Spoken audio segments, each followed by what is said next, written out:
விடுத்திருக்கிறார்கள். இன்று நாடு தழுவிய அளவில் இடதுசாரிகளின் அழைப்பை ஏற்று அனைத்து எதிர்க்கட்சிகளும் ஆர்ப்பாட்டத்தில் குதித்துள்ளன. தமிழகத்தில் சிபிஐ, சிபிஐஎம், சிபிஐஎம்எல், சுசி ஆகிய இடதுசாரி கட்சிகள் 4 கட்சிகள் ஒன்று சேர்ந்து இந்த ஆர்ப்பாட்டத்திற்கு அழைப்பு விடுத்த நிலையில் இந்த ஆர்ப்பாட்டத்தில் விடுதலை சிறுத்தைகளும் இன்றைக்கு தமிழகம் முழுவதும் பங்கேற்கிறோம். மதுரையில் நடைபெறுகிற இந்த ஆர்ப்பாட்டத்தில் நானும் விடுதலை சிறுத்தைகளோடு பங்கேற்பதில் மகிழ்ச்சி அடைகிறேன், பெருமைப்படுகிறேன். மோடி அவர்கள் தனது நிலைப்பாட்டை திரும்ப பெற வேண்டும்.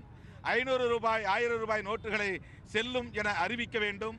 மக்களுக்கு புழக்கத்தில் இருந்த ரூபாய் நோட்டுகள் 100, 50, 20, 10 என்கிற அந்த ரூபாய் நோட்டுகளின் எண்ணிக்கை போதுமானதாக இல்லாததால் மக்கள் மிக கடுமையான பாதிப்புக்கு உள்ளாகி இருக்கிறார்கள்.